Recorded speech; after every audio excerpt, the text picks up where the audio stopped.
Hey everybody, Scott Hogan coming at you here in my studio. It is actually back up and running. I'm excited. So we're gonna have more content indoors with Mevo Plus, how to hit some shots, use the numbers to make your games better. So stay tuned for that. Click that subscribe button if you're not a subscriber already. Today, you saw I went and did a live lesson with Milo Lines, Golfletics. He was helping me with my game, so I wanted to share how he helped my game or what we were talking about for my swing. You guys have seen it on our videos on the course and stuff like that. So we also spent a lot of time, we spent about an hour before that just talking golf swing, and this is what I love to do. That's what's brought me to Arizona in the first place, was to just talk golf instruction. He has a little bit different philosophy than mine, so I want to learn about it. I want to learn and see how I can use it to help my players. I want as many tools as possible. So again, check out Milo Golfletics. I'll link him down below. He's definitely worth a follow, and go subscribe to him as well. And without further ado, this is my part one conversation. We'll have a couple parts with Milo Lines.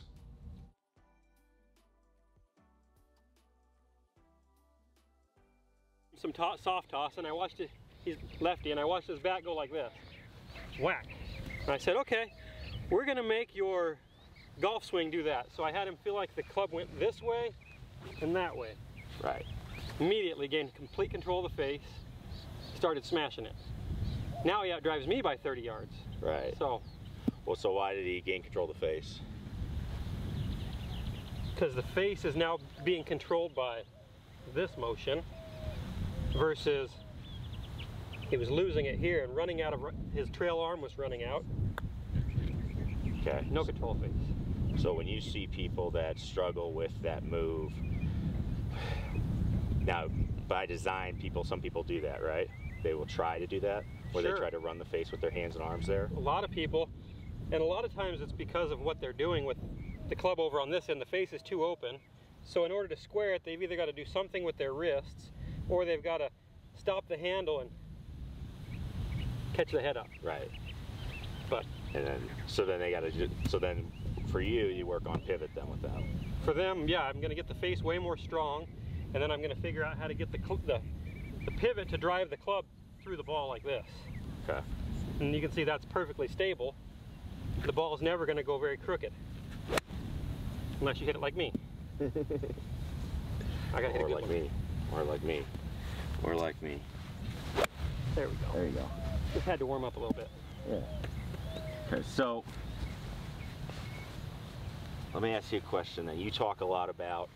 You do a little bit of research on gears and put some of your ideas in there. So what I want to talk about is, and I've seen you post a lot about side bend. Mm-hmm. Yeah. So first off, let's define side bend for people that don't know what side bend is. Okay. Can you talk to you a little bit about what that is for them? Sure. So side bend is bending from the mid-thoracic spine so you're bending up in the top or the middle of your body like this. Yeah. This would be side bend.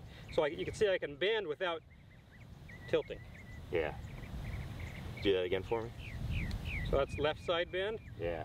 Right side bend. In the golf swing, there's some of this. Uh-huh.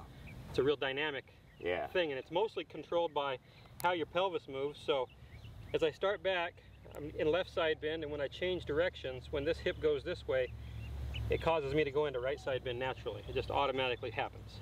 So you say you have side bend, right? So you're moving your rib cage and bending it sideways, but then it's not this, right? No. So what would happen if people try to do it like that? Their balance gets off. Uh-huh. So if I'm bending like this as I turn, I'm off balance. I can't stay on my feet correctly. Right. So if I did that, you could do it, but you're going to wind up with a lot of your rear end's going to go way back, and your pelvis is going to be really tilted like this. Right. And now from here, it's just so hard to rotate. It's hard to move. Are you going to have to balance it out as you go through the downswing that way then? Yeah. And then if you're that exaggerated, probably going to be... It's really hard to be dynamic. Right. And that's the whole So it's key, so much right? easier to being dynamic if the bending is happening from right in here. So you can see I didn't even have to hardly change my height. And then the bending happens from there. It's way more dynamic. Interesting. And so that's going to let you, what's that going to give a golfer? Let's talk about, so you work with a lot of high level players, but let's just talk about on kind of a, you know, at 18 handicap level, what would that do for somebody that works on their side bend that they're going through? So it's going to help them, well, I'll just demonstrate. Sure. It's going to help them be able to keep the club moving out in front of them correctly. If they don't side bend correctly, Yeah. now the club tends to want to get behind them too much. Right. So if they side bend the right way, so you're bending from the ribs here, and then when they change directions, if they side bend the other way, naturally the golf club wants to shallow out, come from the inside. So it helps them be able to swing the club on the right path. Yeah. So whereas you see a bunch of people, they're out there and they're trying different ways to just move the club, you know, they're, all right, I'm going to go this way and like shallow it and drop it. You're just saying, all right, if you learn to bend it sideways properly, it does it all by itself. Yeah. Yeah, if you're trying to get it to do those things, you got a wobbly club. It doesn't want to. Right. It doesn't want to move naturally very well. It's got to journey through, and the face has got to be square through all those moves as it goes, and that gets pretty tough, right? Not possible. Yeah. Yeah. So, okay. So much easier when you can create a pivot that functions like that. It's very symmetrical. It just works naturally. It's how you do it in any other game. Picked up a bat. You watch naturally when a hitter, they bend sideways. They bend sideways. It's all, that's when someone's running. If you actually watch people run, their spine moves back, it bends side to side. Everything you do that's dynamic, your spine is doing something. It's going side to side more. It is. What about forward and backwards? There's some flexion as well. Yeah. So in a golf swing, you know, this is called extension. Right. This would be called flexion. So my spine's bent this way. In a golf swing, you start off somewhat in flexion. You go into somewhat of extension, and as you start down, you go back into flexion. Your spine is much more stable when it's flexed. Yeah. When it's extended, it's hard on it.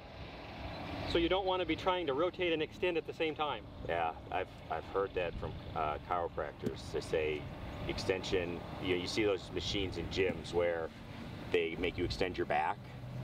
That they say those are probably the worst things you could possibly do, because going and trying to put yourself into extension a lot is probably not the best idea. It's not super good for your back, and especially if you have a lot of extension and trying to rotate at the same time. That's a combo for disaster. Combo for getting hurt. Yeah, very cool.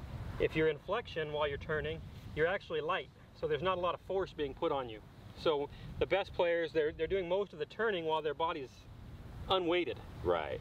And then once they get down into here, now they can start to extend, but most of the turn's done. Yeah, they've already opened up, and then they extend up, and that's where the power gets through. Yep, that transfers the power out into the golf club. So that debunks a myth that we always hear. I always hear people come to me and they say, oh, my power comes from, I've got to rotate my hips faster, basically. And their definition of rotating their hips faster would be opening them up faster. Spinning them? Yeah, exactly. Like this? Yep.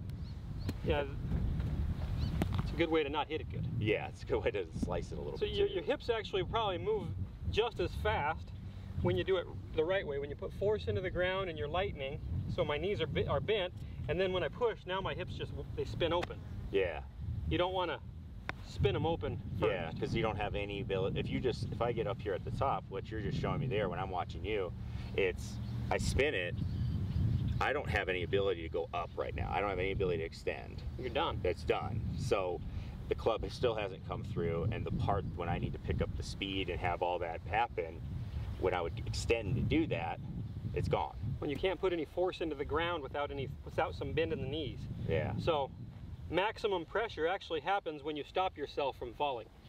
So when you're starting down, see how I'm actually sinking into the ground? Yeah. That right now I'm at maximum pressure into the ground because I stopped myself from sinking.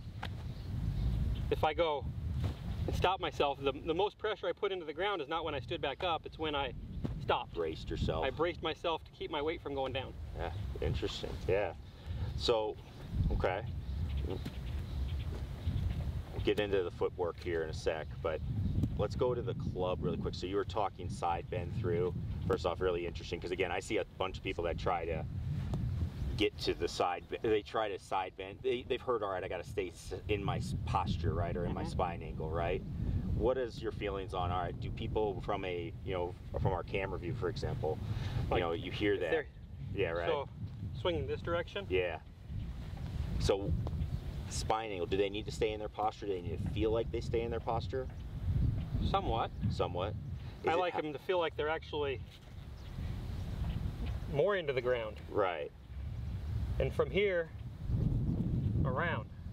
So they shouldn't, people, because when I see people talk about this concept, they see it on TV, they see that line drawn on a spine, right? And they think that line should not move. That line, you got to stay and you're going to rotate around it, and it's never going to change up or down. No, it changes significantly. Yeah, and the best players are moving down. Yeah, it's going down in the transition. And just like what you just talked about, it's because if you're going down, that's when you create all that pressure when you are trying to brace yourself, stop yourself from falling. Exactly. So if you look at the top of my swing, if you looked at this angle that's right here on my left side, as I start down, that angle is actually going to get steeper. I'm going to be bent over a little more. And on this side, for most really good players, this is going to be bent down more than it was right here. Right. All right, so you can see there we did agree on a lot of stuff. That's what's always exciting when you get out and start talking with people.